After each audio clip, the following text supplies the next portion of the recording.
Vamos falar sobre espiritualidade livre, culto livre versus tradicionalismo, que é um debate que está correndo aí muitas outras pessoas dessa plataforma e de outras.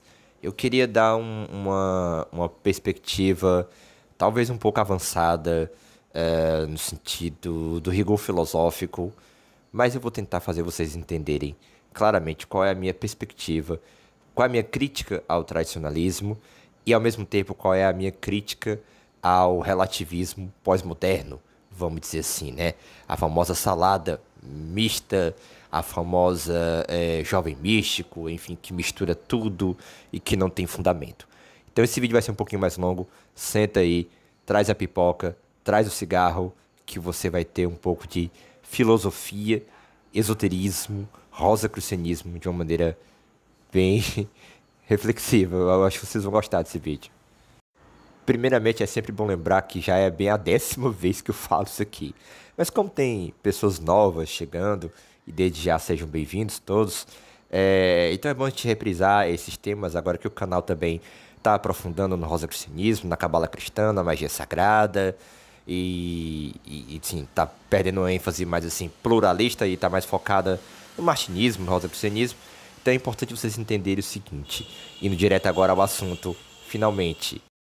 É porque eu tenho Mercúrio em Sagitário. O Mercúrio em Sagitário tá exilado, ele fica um pouco assim. A gente tem que entender uma coisa. Primeira coisa que tem que entender, primeira coisa, é que nós somos modernos. Nossa mentalidade é ocidental e moderna, e isso é inescapável. Esse é o primeiro ponto. Por que eu estou dizendo isso?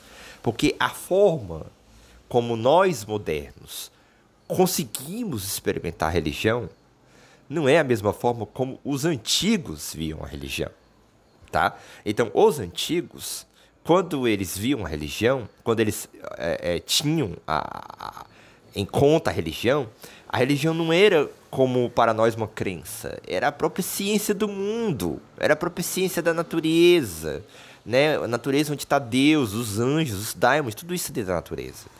Então, os antigos entendiam religião e ciência mais ou menos como a mesma coisa, né?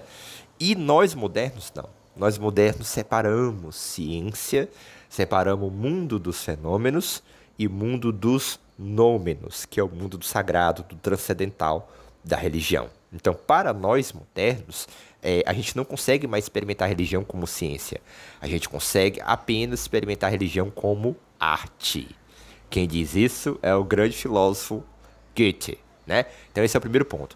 Nós só conseguimos experimentar a religião como arte, tá certo? Esse é o primeiro ponto, guarda isso.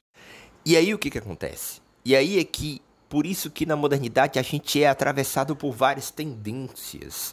A gente é esse jogo artístico, entende? A gente é atravessado principalmente por uma era globalizante como a nossa.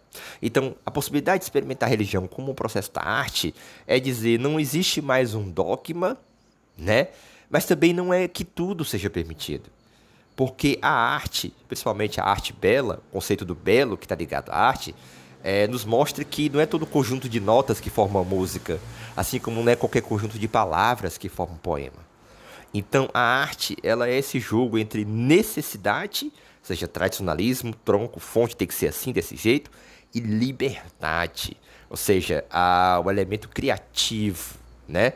E isso é interessante porque isso nos liberta tanto do perigo de um reacionarismo obscurantista, voltar para o passado, é tradição, tem que ser desse jeito, se não fosse desse jeito não é, como também nos afasta da marmotagem, como dizem, né? Ou seja, o que é a marmotagem? É uma crise estética antes de tudo, né?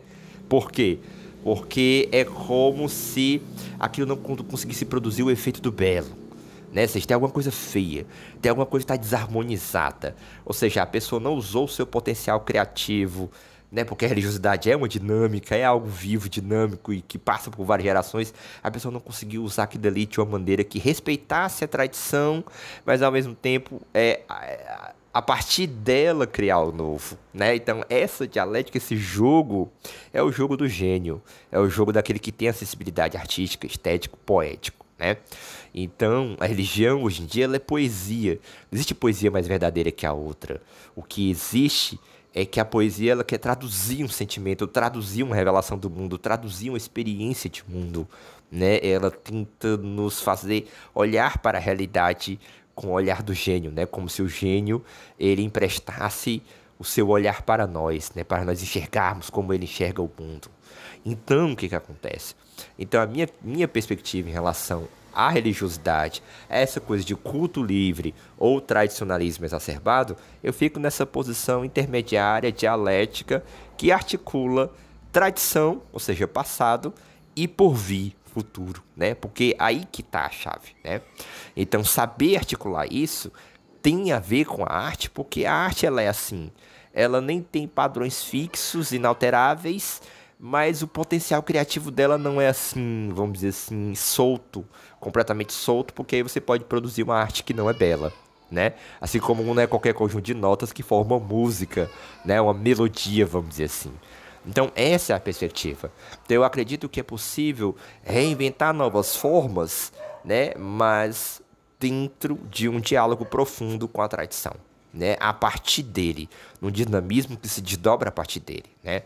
É por isso, por exemplo, que eu não acho que o magnetismo, as ciências magnéticas, a física quântica do Hélio Couto, o átomo lá do Bob Navarro, isso aí é um saber que nós modernos superamos os antigos. Não. Eu acho muito pelo contrário.